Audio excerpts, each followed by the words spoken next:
क्या कॉन्सेप्ट है? GDP deflator. अगर जीडीपी है तो जीडीपी डिफ्लेटर, जीएनपी है तो जीएनपी डिफ्लेटर। ध्यान से देखना। अगर मैं बात कर रहा हूं जीडीपी डिफ्लेटर की, तो जीडीपी डिफ्लेटर क्या होता है? Nominal GDP upon real GDP into 100। ये अगर जीएनपी डिफ्लेटर होता तो nominal GNP upon real GNP into 100। अब हमने जो एग्जांपल लिया था उसी से ही करते हैं। चलो, हमने एग्जांपल लिया था, उसमें क्या था? 2021 की 7,50,000 क्या थी? Nominal income. और रियल इनकम कितनी थी 2021 की? 5 लाख। तो nominal income 750, real income 5 lakh. ध्यान से देखना, जीडीपी डिफ्लेटर का फॉर्मूला होता है नॉमिनल इनकम कितनी थी हमारी? 7,50,000। रियल जीडीपी क्या था? 5 लाख। तो 250 इंटू 3, 250 इंटू 2, 250, 150%। जीडीपी डिफ्लेटर 150% है। इसका मतलब क्या होता है? इसका मतलब क्या होता है? जीडीपी डिफ्लेटर 150% है, इसका मतलब GDP deflator is also known as price index. It is also known as price index. ध्यान से देखना, हमने इंडेक्स नंबर्स करा था 11th में। तो प्राइस इंडेक्स और जीडीपी डिफ्लेटर 150% है। इसका मतलब जो चीज पिछले साल या बेस ईयर में 100 रुपीज की थी, आज की डेट में वो 150 रुपीज की हो गई है। So basically prices have increased by 50%. Prices have increased by 50%. तो जीडीपी डिफ्लेटर ये बताता है। कह रहे जीडीपी डिफ्लेटर, इसे जीडीपी डिफ्लेटर क्यों बोलते हैं? कह रहे जो इतना अगर 50% एक्स्ट्रा आता है, 50% से डिफ्लेट कर दोगे ना, तो आपको आपके एक्चुअल इनकम पता चल जाएगी कि ग्रोथ भी हुई है कि नहीं हुई है। कह रहे 150%, 50% जो ग्रोथ हुई है ना, that is because of increase in prices. अगर आपकी एक्चुअल ग्रोथ उससे ज्यादा होती तो परफॉर्मेंस भी बेटर हुई है। लेकिन हमने तो देखा हमारी इनकम 5 से 7,50,000 हुई है। कह रहे वो तो पूरी की पूरी सिर्फ प्राइसेस की वजह से ही हुई है, एक्चुअल ग्रोथ कोई नहीं हुई। GDP deflator 150%, it indicates prices have increased in the economy by 50%. So it is also known as the price index. तो फॉर्मूला यूज करके हमें ऐसा हो सकता है कि नॉमिनल जीडीपी गिवन हो, जीडीपी डिफ्लेटर गिवन हो, रियल जीडीपी निकालना हो। ऐसा हो सकता है कि हमें रियल जीडीपी गिवन हो, जीडीपी डिफ्लेटर गिवन हो, नॉमिनल जीडीपी निकालना हो। कोई भी एक मिसिंग फिगर निकालने को आ सकता है। Okay, so nominal GNP or GDP is converted into real GNP or GDP with the help of GDP deflator। जैसे कि मैंने बताया कि सेम फॉर्मूले में अगर मुझे रियल जीडीपी चाहिए तो real GDP is equal to nominal GDP upon GDP deflator into 100। तो इसी की डेरिवेशन है। एक्चुअल फॉर्मूला ये है कि GDP deflator is nominal GDP upon real GDP into 100। अब मुझे इसमें से रियल जीडीपी अगर चाहिए तो रियल जीडीपी इधर ले जाता है, जीडीपी डिफ्लेटर इधर ले आएंगे, तो nominal GDP upon GDP deflator into 100। तो वो कुछ भी कैलकुलेट करने को आ सकता है। तो रियल जीएनपी और GDP is the nominal GNP और जीडीपी डिवाइडेड बाय जीडीपी और जीएनपी डिफ्लेटर इनटू 100। ये तो गया फॉर्मूला। बट आपके लिए ये भी इंपॉर्टेंट है कि जीडीपी डिफ्लेटर से ही डिराइव हुआ है ये फॉर्मूला। जीडीपी डिफ्लेटर क्या होता है?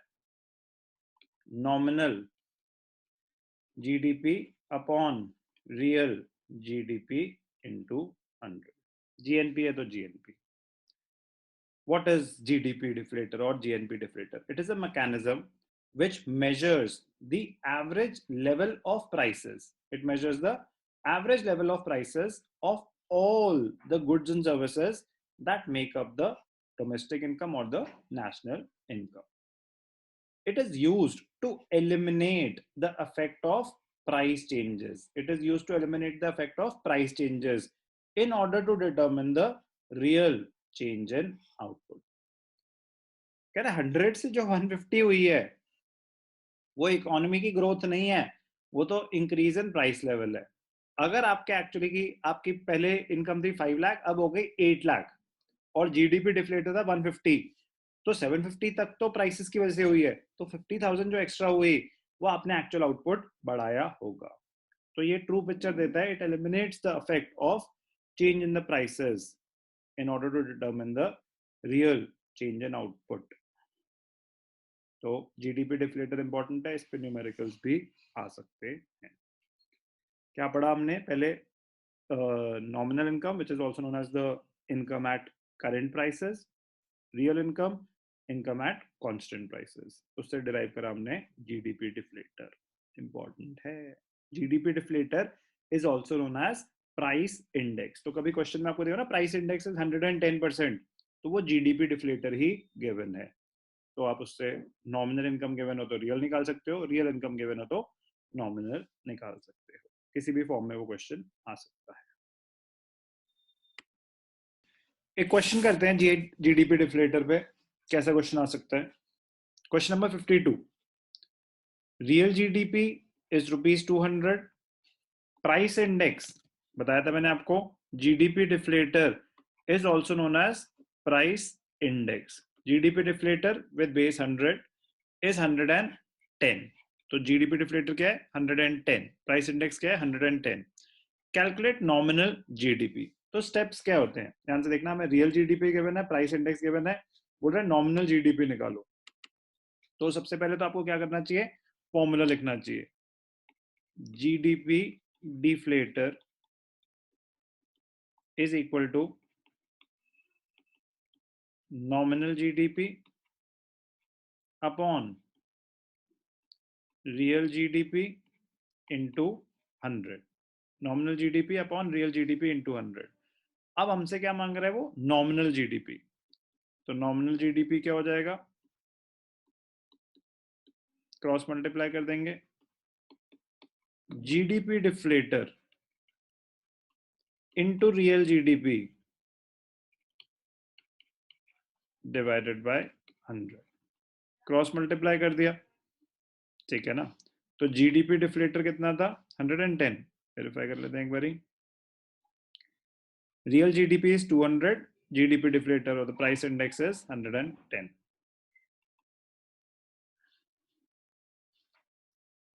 110 into real GDP 200 divided by 100, तो क्या आया 220। क्या निकाला हमने, नॉमिनल जीडीपी। देख लेते हैं, अगर उन्होंने करोड़ में लिखा हो तो आपको भी आंसर करोड़ में देना चाहिए।